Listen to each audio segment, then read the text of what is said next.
ಏನ್ ಗುರು ಮಳೆ ಬರ್ತದ ಹಿಂಗ್ ಮೋಡಕ್ ಹೋಗ್ಕೊಂಡೈತಲ್ಲ ಅಂತ ಯೋಚನೆ ಮಾಡ್ಕೊಂಡು ನಿಂತಿದ್ದೆ. ಅಷ್ಟ್ರಲ್ಲಿ ಒಂದು 250 ಅಡಿಕೆ ಸಸಿ ತುಂಬ್ಕೊಡ್ಬೇಕು ಬಾಯ್ಲಿ, ಟ್ಯಾಕ್ರಿ ತಗೊಂಬಾಯ್ಲಿ ಅಂತ ಹೇಳಿದ್ರು.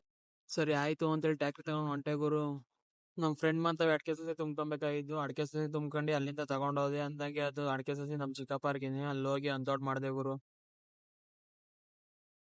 ಅಲ್ಲಿಂದ ಮನೆಗೆ ಬಂದು ನಾಷ್ಟ ಮಾಡ್ದೆ ಗುರು. ನಮ್ಮ ಹುಡುಗ ಇದೊಂದು ಸಿಟಿಗೆ ಹೋಗ್ಬರೋನ್ ಬಾ ಅಂತ ಹೇಳಂದ. ನಡಿ ಗುರು ಆಯ್ತು ಹೋಗೋಣ ಅಂತ ಹೇಳ್ಬಿಟ್ಟು ನನಗೂ ಏನು ಕೆಲ್ಸ ಇರ್ಲಿಲ್ಲ, ಹೋದೆ. ನಮ್ಮ ಹುಡುಗ ಇದೊಂದು ಸಿಟಿ ಎಲ್ಲ ಒಂದು ರೌಂಡ್ ಹಾಕಿಸಿ ಕೊನೆಗೆ ಜ್ಯೂಸ್ ಕೊಡಿಸ್ತಾ ಐಸ್ ಕೊಡಿಸ್ತಾ ಸರಿ ಆಯ್ತು ಅಂತೇಳಿ ತಿನ್ಕೊಂಡು ಮನೆಗೆ ಬಂದೆ. RMCಗೆ ರಾಗಿ ಹಾಕೋಣ ಅಂತ ಹೇಳ್ಬಿಟ್ಟು ರಾಗಿ ಮೂಟೆ ಮಾಡ್ದೋ. ಅಷ್ಟರಲ್ಲಿ ನಮ್ಮ ಹುಡುಗ ಇದ್ದವನು ಅಣ್ಣ ಬಾಯ್ಲಿ ಬೇನೆ ಬಾಯ್ಲಿ ಅಂತ ಹೇಳ್ಬಿಟ್ಟು ಫೋನ್ ಮಾಡ್ದ. ಯಾಕಪ್ಪ ಅಂತ ಹೇಳ್ಬಿಟ್ಟು ಹೋದ್ರೆ ಕ್ರಿಕೆಟ್ ಆಡೋಕ್ಕೆ ಅಂತ ಹೇಳಂದ.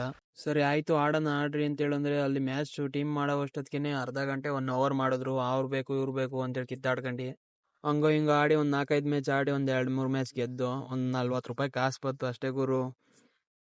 ಕ್ರಿಕೆಟ್ ಆಡಿ ಸಾಕಾಗಿ ಗೋಲಿ ಆಡೋಕೆ ಸ್ಟಾರ್ಟ್ ಮಾಡ್ಕೊಂಡ್ರು. ಗೋಲಿ ಆಡ್ತಾ ಆಡ್ತಾ ಕತ್ಲೇನೆ ಆಗೋಯ್ತು.